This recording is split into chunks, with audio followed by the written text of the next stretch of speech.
bénissons l'Éternel, que le nom de l'Éternel soit béni, soit loué pour cette émission LMC, émission qui est orientée pour l'édification du peuple de Dieu. J'ai béni les hommes de Dieu qui m'ont fait parvenir à cette émission pour que dans l'ensemble, nous puissions bénir le peuple de Dieu. Le thème qui m'a été donné, c'est l'importance de la prière. Un thème si important, si capital, si basique pour les enfants de Dieu, pour nous les enfants de Dieu. Je pense que nous tous, nous connaissons l'importance de la prière dans notre vie. Notre Seigneur Jésus-Christ, dans l'évangile selon Luc, chapitre 6, verset 11.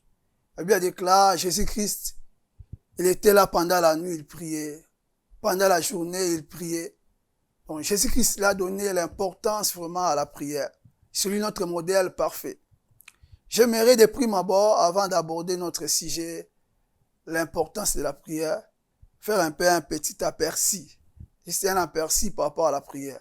C'est que beaucoup d'informations sur la prière sont des rappels. Sont parfois les informations pour d'autres personnes aussi. Mais l'apôtre Paul a dit, je ne cesse pas de vous écrire, de vous dire les mêmes choses, car cela est salutaire. Vu que la prière est salutaire, c'est vraiment important que je puisse faire un aperçu, soit une généralité sur la prière. Parlant de la prière, si on peut définir la prière, je peux dire que la prière, c'est un moyen qui nous permet à communiquer avec Dieu.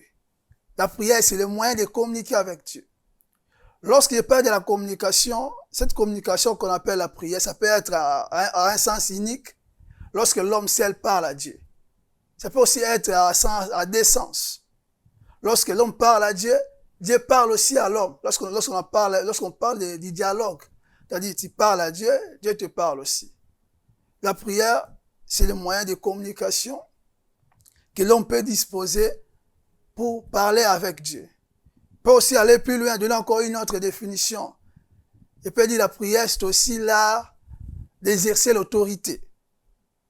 Nous savons que nous sommes les chrétiens. Dieu nous a donné l'autorité par procuration. On a l'autorité de Dieu. Mais la prière consiste aussi à exercer cette autorité. Parce que la prière ne consiste pas seulement à parler à Dieu. Tu peux aussi s'imposer par la prière. Parler au monde satanique. Parler pour faire décaler, pour abolir tous les programmes du diable. On peut aussi utiliser la prière par rapport à ça. Lorsqu'il dit que la prière est un art, c'est-à-dire la prière obéit aux principes bibliques. On ne peut pas faire la prière comme tout le monde. Lorsqu'on fait la prière, on doit obéir aux principes bibliques. Il y a des principes à respecter. Il y a une marche à suivre pour faire la prière. Voilà pourquoi il dit que la prière, c'est un art qui nous permet d'exercer notre autorité. Ce qu'on appelle la prière peut aussi être une arme défensive. Plutôt une arme offensive. Lorsqu'on offense les diables, lorsqu'on exerce l'autorité pour offenser les diables. Ça fait aussi partie de la définition de la prière. Maintenant, la Bible décrit la prière de plusieurs manières. Parfois, lorsque tu lis la Bible, tu ne vas pas toujours lire, soit tu vois l'expression prière, prière. Parfois, la Bible décrit la prière comme étant crier à Dieu, invoquer l'Éternel, crier au ciel, regarder le ciel. Ce sont les différentes expressions que la Bible utilise pour parler de la prière. Chercher l'Éternel, ce sont les différents termes qu'on peut trouver dans la Bible, qui fait toujours allusion à la prière. Et on a plusieurs positions qu'on peut utiliser pour la prière. C'est par rapport à ce que l'Esprit peut nous inspirer. On peut prier debout, on peut prier à genoux, on peut prier tout en étant prosterné, on peut prier tout en étant couché sur notre face. Là, ce sont les différentes positions qu'on peut utiliser pour la prière. Et ces différentes positions-là, ce n'est pas une obligation. Ça dépend de la manière dont le Saint-Esprit va t'inspirer. Je voulais aussi ajouter quelque chose de plus important aussi, qui est le résultat de la prière. Le résultat de la prière, on l'appelle l'exaucement. L'exaucement, c'est la réponse de Dieu par rapport à une prière. L'exaucement, c'est la réaction de Dieu par rapport à une prière. Lorsque nous prions, il y a une réaction de Dieu par rapport à cela. Et l'exaucement, la prière peut être immédiate. Et tu pries, Dieu t'exauce directement. L'exaucement de la prière peut être retardé. Tu peux prier aujourd'hui, Dieu t'exauce demain. Voilà pourquoi Dieu demande la persévérance dans la prière. Je prie aujourd'hui, je peux être exaucé demain. On appelle ça exaucement retardé. soit en différé. L'exaucement peut aussi être différemment de notre désir. Tu peux prier, désirer une chose, mais Dieu t'exauce différemment. Parce que ce qui est important dans la prière, ce n'est pas les désirs, c'est les besoins. C'est le besoin qui est capital à la prière. Ne sois pas étonné, tu demandes une chose, Dieu t'exauce autrement. Fait partie de l'exaucement de Dieu. Et l'exaucement aussi peut être au-delà de nos attentes. Là, j'aime ça vraiment. Dieu peut t'exaucer au-delà de tes attentes. Comme dit la Bible dans le livre de Jérémie, chapitre 33, verset 3, la Bible dit, invoque-moi, je te répondrai, et je t'annoncerai les choses cachées. Si tu invoques l'Éternel, non seulement il va te répondre, il va encore t'annoncer les choses cachées. Donc, il t'exauce au-delà de ta demande, tes attentes. Ce sont les différentes formes de l'exaucement. Sans plus tarder, j'aimerais un peu parler de l'importance de la prière. C'est ça notre sujet, c'est ce qui est capital, l'importance de la prière. Pourquoi on doit prier? Quelles sont les valeurs qui apportent la prière? J'aimerais vous dire qu'il y a toujours un avant et un après la prière. Il y a toujours un avant et un après la prière. Lorsqu'on ne prie pas et lorsqu'on prie, il y a toujours une différence. Voilà pourquoi je disais la prière est vraiment très importante pour la vie des chrétiens.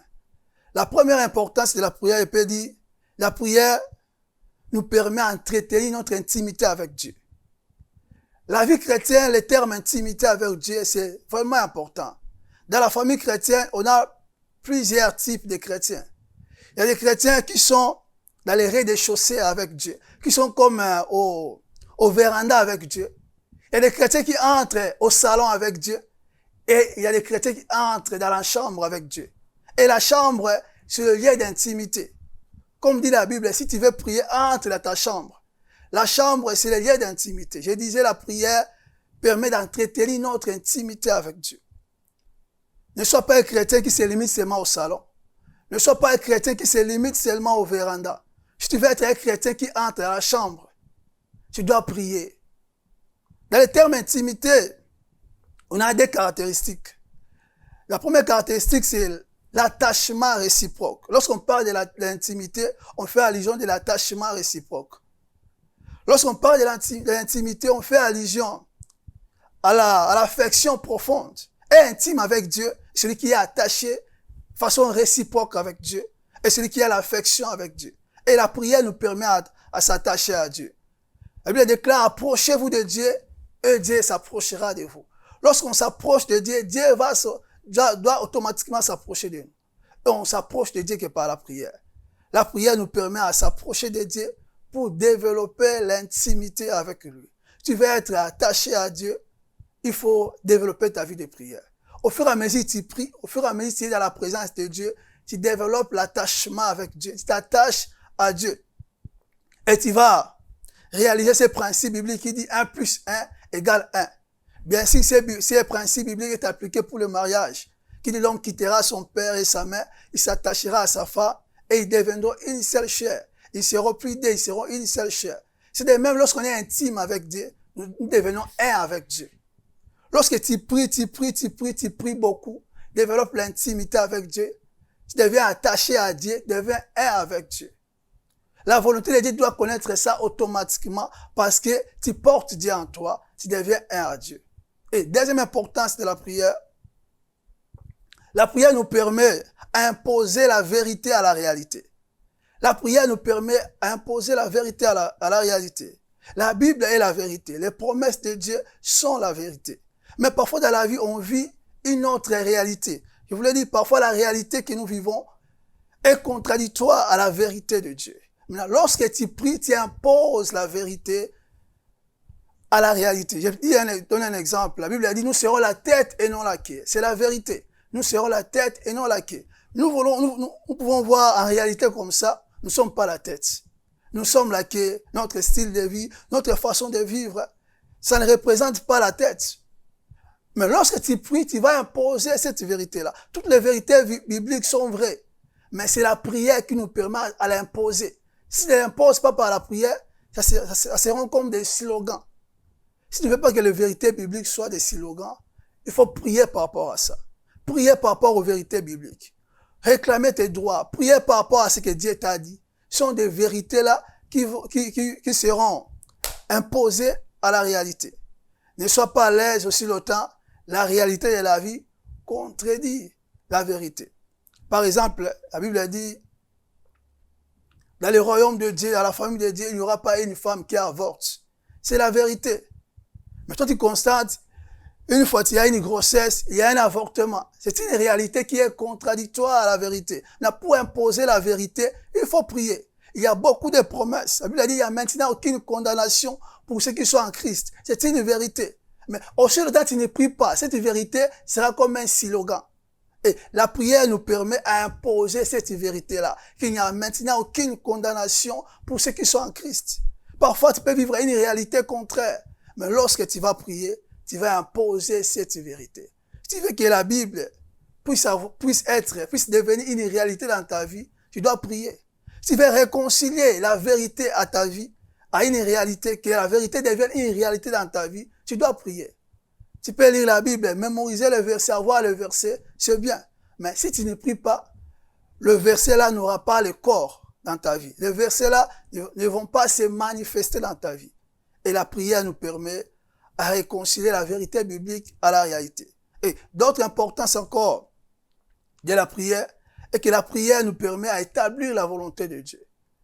Là, on peut faire la référence à la prière de notre Père. Lorsque le maître nous a enseigné la prière de notre Père, il a dit, lorsque vous priez, dites que ta volonté soit faite comme au ciel sur la terre. C'est par la prière qu'on va faire, qu'on va dire que la volonté de Dieu soit faite sur la terre comme au ciel. Parfois, on peut vivre la vie sur la terre contrairement à la volonté de Dieu. Mais pour établir la volonté de Dieu, le maître a dit, il faut prier. Il faut dire que la volonté de Dieu soit faite sur la terre comme au ciel. Est-ce que ce que tu veux maintenant, c'est idem avec la volonté de Dieu, avec le ciel? Ta vie présente, ça correspond avec la volonté du ciel? La prière permet en sorte que la volonté du ciel soit manifestée sur la terre. La volonté du ciel, c'est les promesses de Dieu. Ce sont des prophéties que Dieu t'a données. Maintenant, si tu ne pries pas par rapport à ces prophéties, si tu ne pries pas par rapport à ces promesses, tout cela ne vont pas se réaliser. On a besoin de la prière pour que cette volonté-là soit établie. Lorsque je parle de la volonté de Dieu, il y a des termes grecs qui nous expliquent mieux par rapport à la volonté de Dieu. Le premier terme, on l'appelle boulema. C'est en grec, on l'appelle boulema. Boulema fait allusion de la volonté parfaite de Dieu, la volonté absolue, la volonté préétablie, une décision préétablie de Dieu. Cette volonté-là est inéchangeable. On ne peut pas l'échanger, on ne peut pas la révoquer. Ce que Dieu a dit, c'est universel, c'est boulema, c'est une volonté universelle. Tu ne peux pas prier pour qu'il n'y ait plus l'enfer. Tu ne peux pas prier pour qu'il n'y ait plus le ciel. Tu ne peux pas prier pour que le Fils de l'homme ne puisse pas revenir. Ce sont des volontés établies, ce sont des volontés absolues. Ça ne demande pas la coopération de l'homme. Mais il y a encore un autre terme grec qu'on appelle téléma. Téléma, c'est la volonté de Dieu par rapport à tout et chacun de nous. C'est la volonté de Dieu par rapport à un individu. Et cette volonté demande la collaboration de l'homme. C'est la volonté que la Bible dit, priez pour que la volonté du ciel soit établie sur la terre. Si tu veux que la volonté du ciel soit établie sur la terre, il faut prier. Et l'autre importance de la prière nous permet, j'avais dit ça d'ailleurs avant, nous permet d'exercer notre autorité. Un enfant de Dieu ne peut pas être à l'aise aussi longtemps, il subit les attaques sataniques. Un enfant de Dieu ne peut pas être là aussi longtemps, il subit la volonté du diable. La prière nous permet à chasser les démons. La prière nous permet à guérir les malades, à exercer notre autorité, l'autorité du chrétien. Il nous a dit qu'il nous a donné le pouvoir de chasser les démons. Il nous a donné le pouvoir de guérir les malades. Et ce pouvoir-là, on l'utilise par la prière. Pour exercer ton autorité, tant que chrétien, il faut prier, il faut exercer cela dans la prière. Si tu ne pries pas, tu n'exerces pas l'autorité, le diable va accomplir sa volonté dans ta vie. Le diable va accomplir sa volonté dans ta famille. Voilà pourquoi il faut exercer l'autorité. Il faut s'imposer contre le plan de l'ennemi. Combien de chrétiens ils sont là, mais ils sont sous l'emprise du diable parce qu'ils n'exercent pas leur autorité. Voilà l'importance de la prière qui sont capitales pour nous les chrétiens. Comme je disais, développer l'intimité avec Dieu, établir la volonté de Dieu, imposer la volonté de Dieu, imposer plutôt la vérité à la réalité de Dieu. Si on s'accorde à tout cela, ça va nous permettre à vivre une vie victorieuse qui nous permet d'aller en avant. Pour conclure, qu'est-ce que je peux dire? La prière, c'est vraiment importante dans la vie des chrétiens. La prière, ce n'est pas vraiment une option. La prière, c'est une obligation. La prière, c'est un mode de vie pour un chrétien. C'est comme un homme ne peut pas vivre sans pour autant respirer. La prière, c'est la respiration des chrétiens. Si tu veux vivre une vie chrétienne triomphante, il faut prier. Si tu veux voir les promesses de Dieu se réaliser dans ta vie, il faut prier. Si tu veux que la vérité biblique, tout ce que la Bible a dit, soit manifeste dans ta vie, il faut prier. Si tu veux que la volonté de Dieu soit faite dans ta vie, il faut prier. Beaucoup de gens vivent la volonté des hommes. D'autres personnes vivent la volonté du diable. Si tu veux vivre la volonté de Dieu, il faut prier. Parce que lui-même a dit, lorsque vous priez, dites que ta volonté soit faite sur la terre. Nous sommes à la terre, mais on doit vivre la volonté de Dieu. Que Dieu bénisse sa parole. Que Dieu puisse nous faire grâce, puisse mettre tout cela en pratique. Je pense que nous sommes maintenant au temps des questions. Nous voulons répondre aux questions pour continuer notre mission.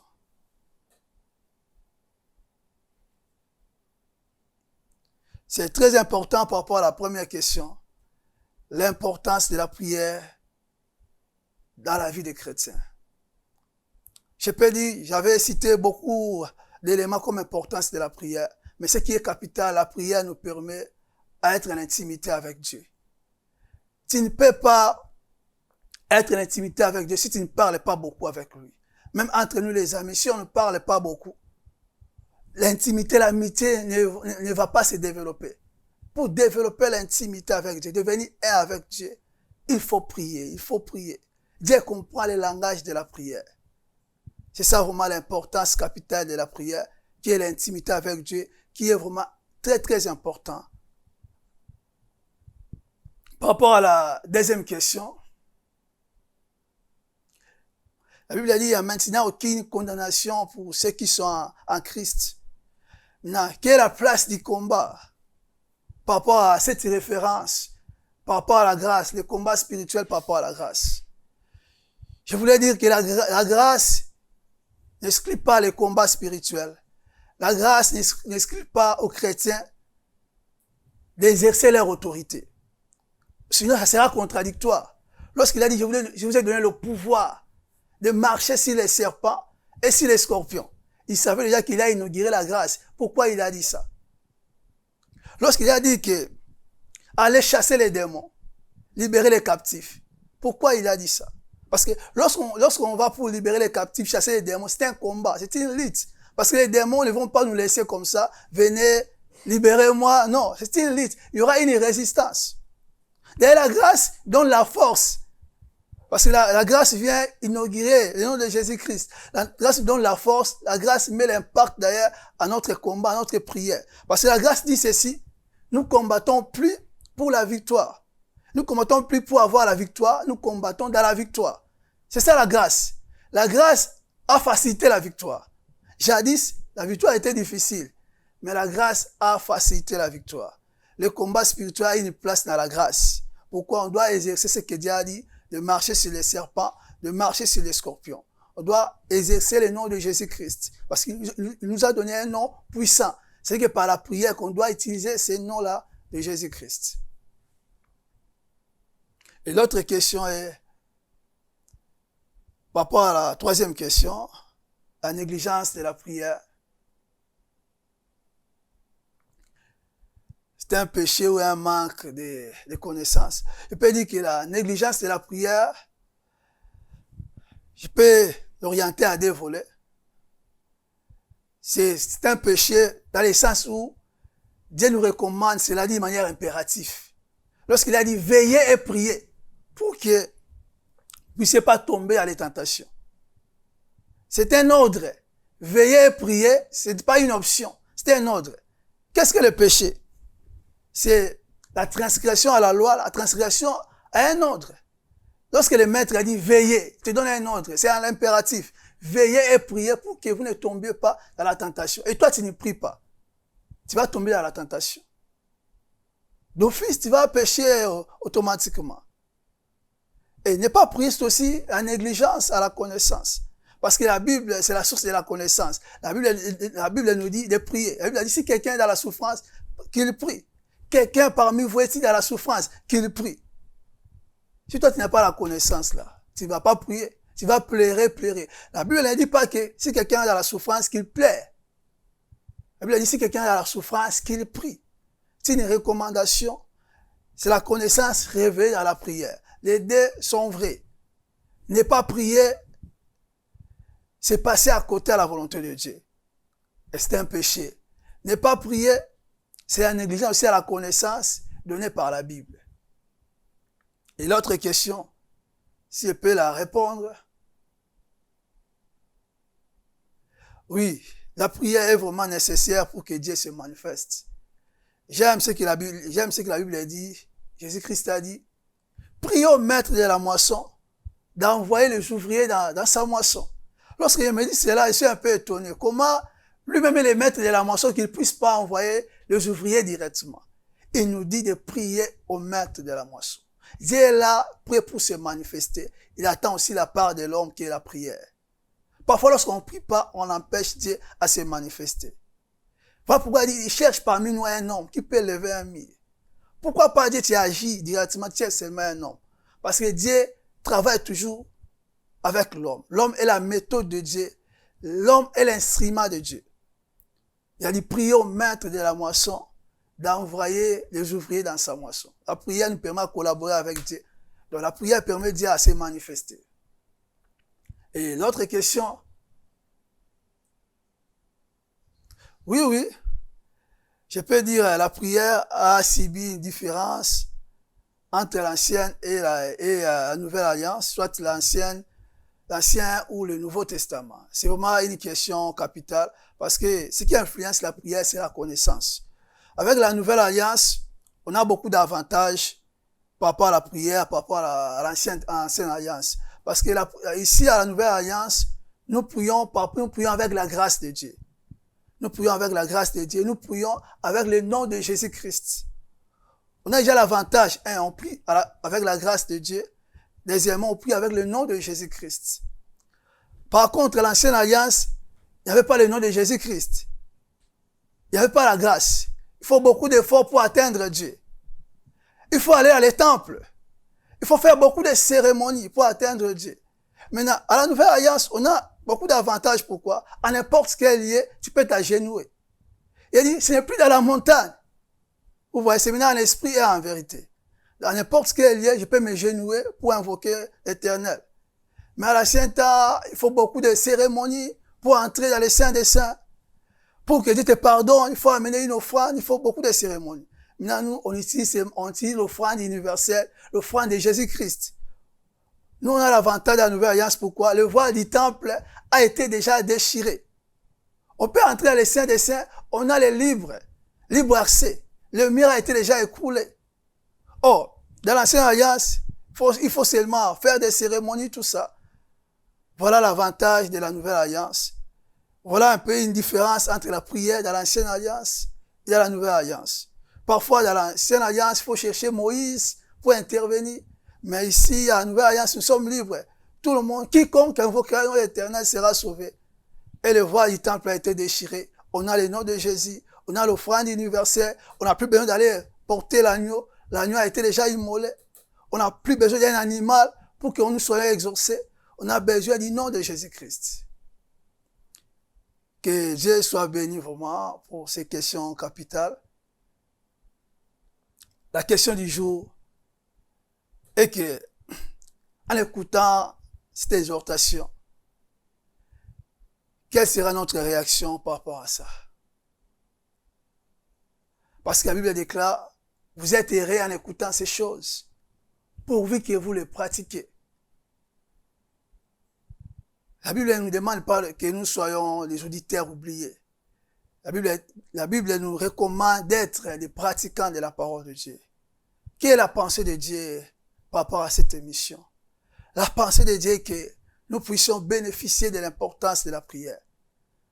On peut connaître cela. La prière fait ceci, fait cela. C'est qu'à prière qu'on peut l'en bénéficier. Parce que la meilleure façon d'apprendre la prière, c'est de prier. On peut t'enseigner la prière, on prie comme ça. Si tu ne pries pas, tu ne vas pas apprendre la prière. Pour avoir écouté cette exhortation, quelle sera ta vie maintenant par rapport à cela? Quelle est la résolution que tu as prise par rapport à cela? Ma prière est que nous serons les hommes de prière, nous serons les femmes de prière. Ma prière est que nous serons les hommes et les femmes qui peuvent changer le monde par la prière, qui peuvent changer nos vies par la prière, qui peuvent changer les situations par la prière. Parfois les problèmes des mères parce qu'on ne prie pas. Dieu ce matin cherche celui qui élèvera un mur. Il dit, il cherche un homme. Il n'a pas besoin de la majorité pour agir. Une seule femme, s'il s'élève, même dans sa chambre, Dieu va l'exaucer. Parce que les voies du temple ont été déjà déchirées. Un homme seulement s'il s'élève dans sa chambre pour prier, Dieu va l'exaucer. Parce que Dieu cherche un homme ce matin pour qu'il puisse agir. Pour que la vapeur puisse tomber, pour que la pluie puisse tomber, il faut que la vapeur monte. Si la vapeur ne monte pas, la pluie ne va pas tomber. Et la vapeur représente notre prière. Aussi longtemps on envoie la vapeur au ciel, ça va provoquer les nuages pour que la pluie puisse tomber. Et la pluie, c'est la bénédiction. Toi qui veux la bénédiction, toi qui veux l'intimité avec Dieu, toi qui veux établir la volonté de Dieu, sois un homme de prière, sois une femme de prière. Que Dieu bénisse vraiment sa parole, que Dieu bénisse les missions, que Dieu bénisse les hommes de Dieu.